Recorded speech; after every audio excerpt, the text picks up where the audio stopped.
नमस्कार, आप देख रहे हैं एसबी न्यूज़ कानपुर से अमजद खान की रिपोर्ट।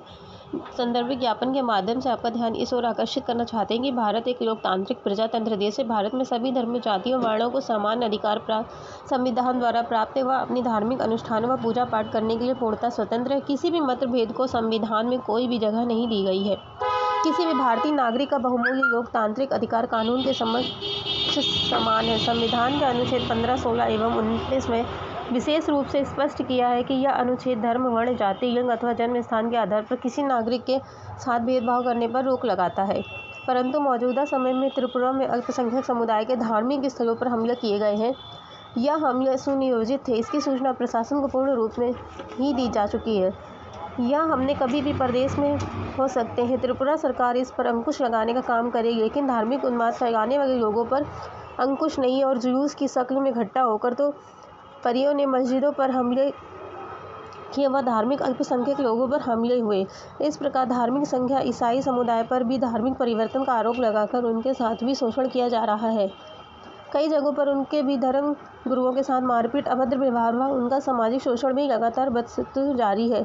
सरकार इन्हें धार्मिक स्वतंत्रता देने में नाकाम साबित हो रही है, जिसमें मुख्य रूप से मौजूद रहे सरदार Harvinder Singh, Lord pastor Jitendra Singh, Dhani Ram panther, Abdul Quddus Hadi आदि लोग मौजूद रहे।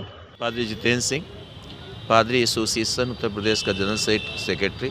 आज ये धरने का मकसद ये है कि सरकार जो पूरे देश की एकता को, आपस में एक धर्म के लोगों को दूसरे धर्म से लड़ाने का बुरा मंसूबा, बुरी युक्तियाँ कर रही है, उसके खिलाफ ये धरना है। आप देख लीजिए, चाहे त्रिपुरा में अत्याचार हो, चाहे चर्चों पर पूरे देश में, चाहे उत्तर प्रदेश में हमले हों, या गुरुद्वारों पर सिखों पर हमले हों, दलितों पर अत्याचार हो, इनका सिर्फ एक ही सूत्री कार्यक्रम है, कोई भी समाज, कोई भी धर्म सुखी ना रहे, लड़ता रहे।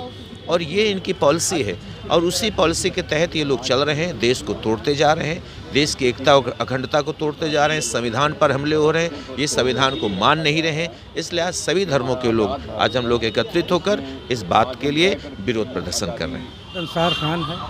आज किस तरीके धरने में बैठे हैं आप? आज हम चर्चों पे हमला, मस्जिदों पे हमला और दलितों के साथ नाइंसाफ हो रहा है, और सिखों पे अत्याचार, अल्पसंख्यकों पे अत्याचार, इसी के खिलाफ आज हम धरना देने आए हैं राम आश्रय पार्क में।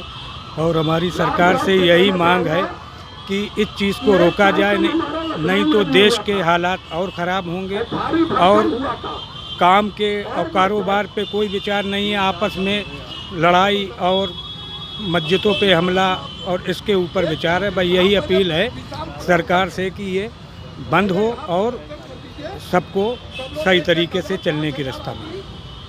देखिए, आज का जो ये धरना है ऑल इंडिया माइनॉरिटी बोर्ड द्वारा, वो सिर्फ और सिर्फ एक ही बात को लेकर के है कि जिस भारतवर्ष की आज़ादी के लिए हिंदू, मुस्लिम, सिख, ईसाई, सारे मज़हब, सारे धर्म के लोगों के पुरखों ने शहादतें दे करके भारतवर्ष की इस आज़ादी को हासिल किया, और भारतवर्ष की एकता और अखंडता के लिए जो संविधान बाबा साहेब भीमराव अम्बेडकर जी ने बनाया था, उस संविधान की धज्जियां ना उड़ें, और भारत की एकता और अखंडता को टूटने से बचाने के लिए हम लोगों का ये धरना है कि फिर से भारतवर्ष के टुकड़े टुकड़े ना हो जाएं। क्योंकि आज इसी भारतवर्ष में हम इस तरह से अपने आप को असुरक्षित महसूस करके और ये सोच करके धर्म के नाम पर हम एक दूसरे से अलग हो जाएं, और भारतवर्ष के आने वाले ज़माने में हो सकता है टुकड़े टुकड़े हो जाएं, वो ना हो, इसीलिए ये धरना है। भारत की एकता और अखंडता के लिए धरना है।